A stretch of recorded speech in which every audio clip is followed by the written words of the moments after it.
Okay, so now this is going to be our shear example 2 continued.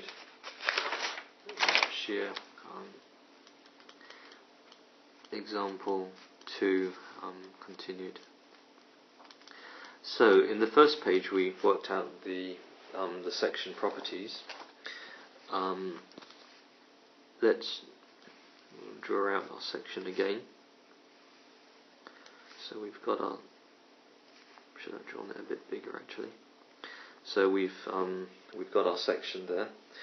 Our section is going to have its neutral axis probably around that line there.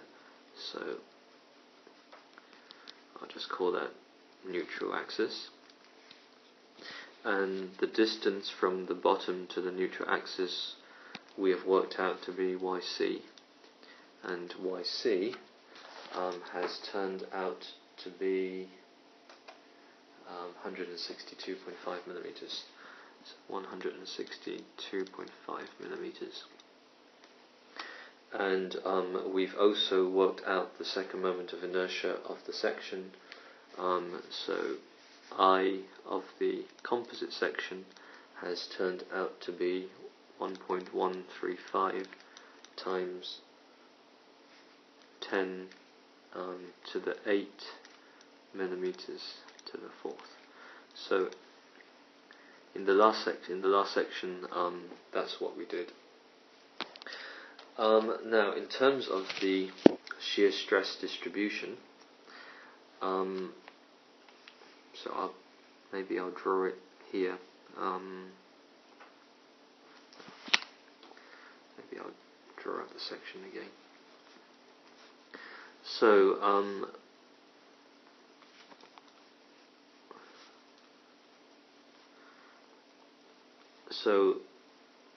we've got our section there, and around here we've got a bit of glue, and we want to know how much shear stress that glue needs to carry.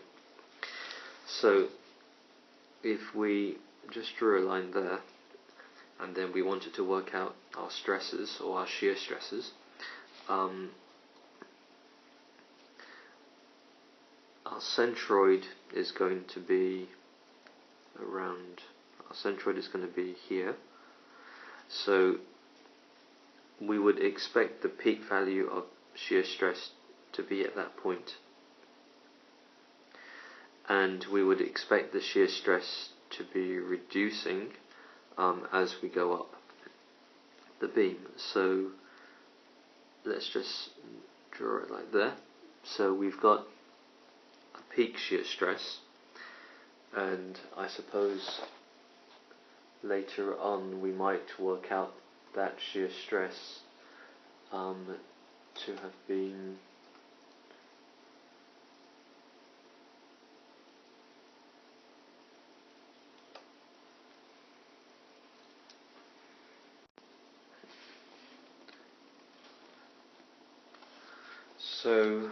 we might have worked out that shear stress to be 1.163 newtons per millimeter squared.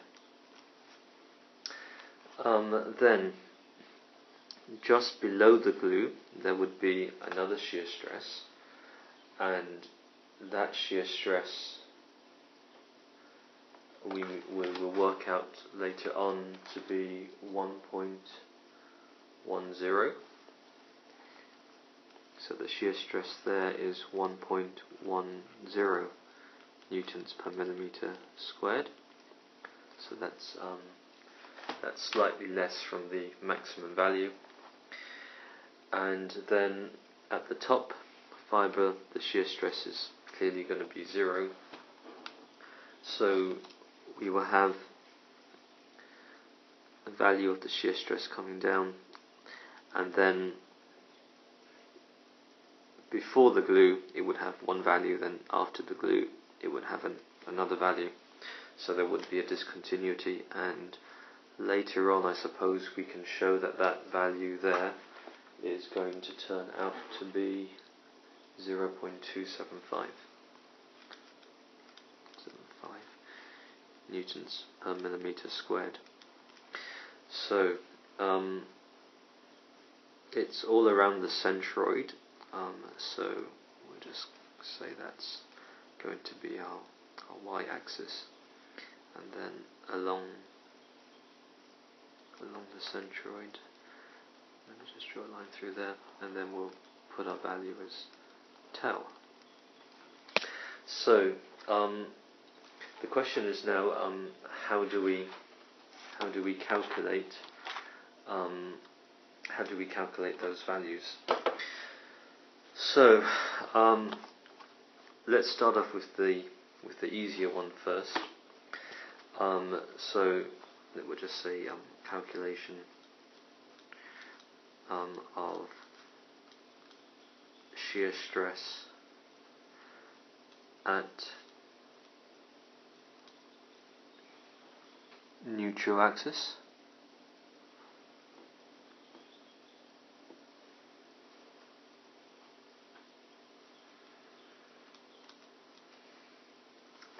Remembering that there is going to be the neutral axis of the beam.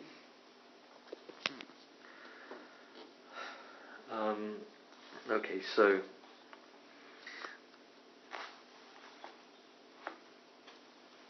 in order to calculate that, let's just draw out the whole section. So draw out the whole section there, and then 1, 2, 3, 4, 5.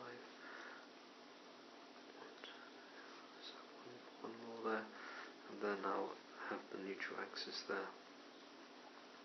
So looking back at the notes, the equation to calculate tau y is going to be equal to Vs dash y divided by I multiplied by b as a function of y. So our I we know already. We calculated that on the previous page, times 10 to the 8 millimeters to the 4th. That distance there was B2, and as you can see, B2 doesn't change. So whether it's at the bottom or whether it's up here at the just before the neutral axis, B2 hasn't changed. So B2 in this problem isn't a function of y. So let's just remove that, and we'll just call that B2, which we know from the question is going to be 50 millimeters. V is our shear force, so that's going to be 10 kilonewtons. So we know the shear force. So the only thing left to work out is this first moment of area about the neutral axis.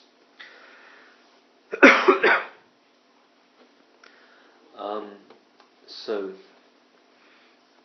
it's probably easier to work out the first moment of area about the neutral axis for the section below. So firstly I'll shade that, and then I think I'll take the section out from here so that we can show the calculation, knowing that that is the neutral axis. So we've taken out the bit below where we want to calculate the shear stress, and we know that distance there is going to be YC, so the depth of the section below the neutral axis is, we've calculated that already to be YC. Now we want to get the first moment of area, so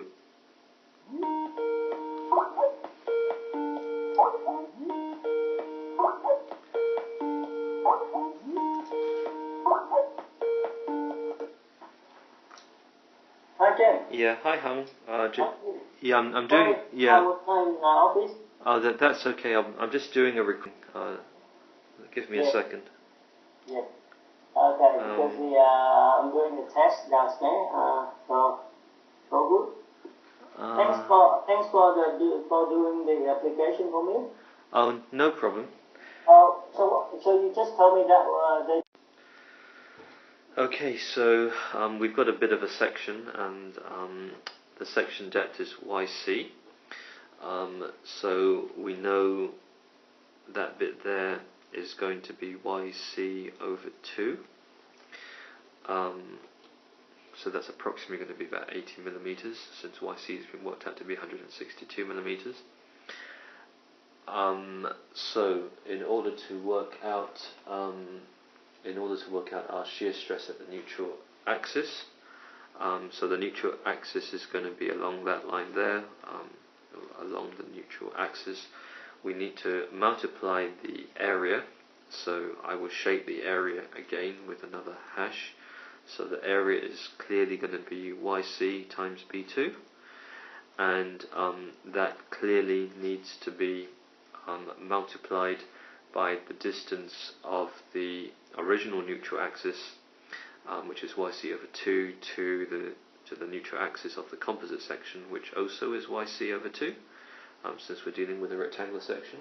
So if you multiply that by YC, if you multiply that by YC over 2, so times the whole thing by YC over 2, and that whole thing for this S dash would work out to be 6.602 times 10 to the 5 millimeters cubed. Okay. Then if we wanted to work out our tau, our shear stress, and then our shear stress at this case is going to, I suppose, have a value of 0, since the y starts from 0. So remember that our axis goes up, and that axis is y, and then that point at the neutral axis, y equals 0. So our shear stress at a value y is equal to 0 is going to turn out to be 1.163 newtons per millimeter squared, as we said it would beforehand. So that's going to be the maximum value of the shear stress. And I suppose if we wanted to draw the shear stress arrows on the section, let's just draw them going. Let's just draw it going up. Yeah, let's just draw it going up. So we would have a shear stress going upwards over there, and the value at that point would be 1.163 newtons per millimeter squared at the centroid of the composite section. Now, if for any reason you weren't happy using the value for S dash below the neutral axis, we could use the section above the neutral axis, and which I've now shaded there, to work out the first moment of area. So let's just say the alternative expression for S dash y, or at the value of y is equal to 0, since y is equal to 0, and that is going to be, I'll just do this algebraically, b1 times d1, and that is going to be multiplied by d1 over 2, and that is then going to be added on to d2 minus yc. So that is going to be this bit up here at the top, which I've got circled there, and then the d1 over 2 is going to be that distance there, and then this distance here is going to be your d2 minus yc. And onto all of that you would add on the second bit, which would be your d2 d2 subtract yc, because that's the depth of the t above the neutral axis, and that would then be multiplied by b2, which is going to be the breadth, to turn that bit into an area, so that's going to be multiplied by b2, and then the whole thing is going to be multiplied by d2 minus yc, and all of that is going to be divided by 2. So if you took all that bit there, which is the bit above, and you worked out what your S dash, your first moment of area about the neutral axis is, you will also get 6.602 times 10 to the 5 millimeters cubed. So I'm just pointing out that we chose to do the calculation based on the YC below the neutral axis because the sum was much easier, but whether you did it above or below, you would still end up with the same value for the first moment of area, S dash, and you would still then of course end up with the same stress, or the same peak stress, 1.163 newtons per millimeter squared, at the neutral axis being the highest shear stress.